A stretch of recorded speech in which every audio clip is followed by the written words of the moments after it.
তিশামণি বলতেছিল, ফুপ্পি আমাদের কাছে একটা বড় আম আছে, ওইটা আগে পারো। তিশামণিকে ডাকার সময় তখন সে বলল এটা পারতে, তাই আমি এটা পারলাম।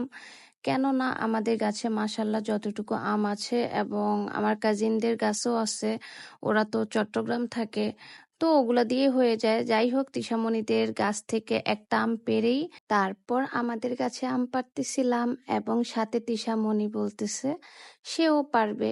তো ছোট বাচ্চা আবদার করছে, এটা এমন কি আবদার হলো? যাই হোক, ওর হাতেও অনেকগুলো আম পারলো।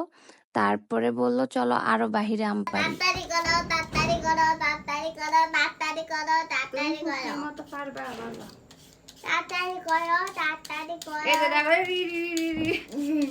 তাড়াতাড়ি করো, তাড়াতাড়ি করো। দাও ফুপির মতো করো তুমি, দাও দেখি।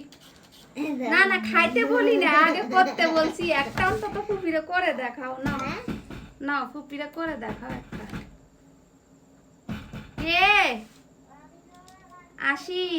তিশামণির দাদু গ্লাস ভেঙে ফেলতেছে ভয়ে, কারণ তার চাচু বাসায় এসে দেখে তিশামণি নাই, তিশামণিকে নিয়ে যাবে বাসায়।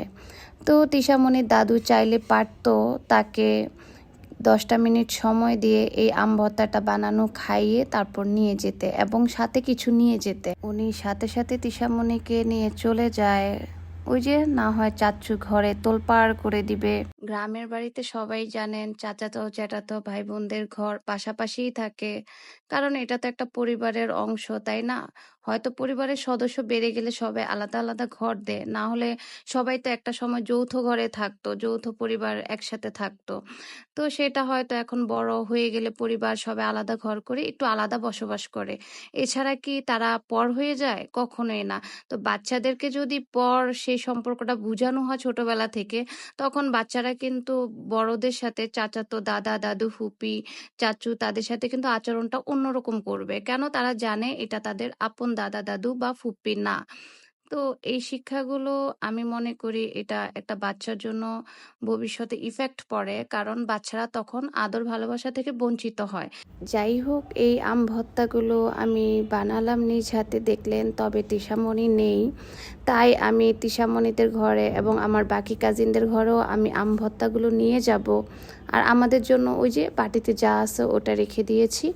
এখন তিশামণিদের জন্য এবং আমার কাজিনদের জন্য নিয়ে যাচ্ছি। এই হলো তিশামণির ছোট্ট বোন।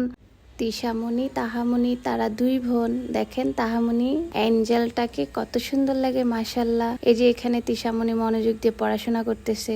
যারা যারা আমার গ্রামের ভিডিওগুলো পছন্দ করেন, আমি তাদের জন্যই ভিডিও মেক করি। অনেকেই বলেন গ্রামে গেলে বেশি বেশি ভিডিও করবা। সো সবাইকে ধন্যবাদ। আসসালামু আলাইকুম।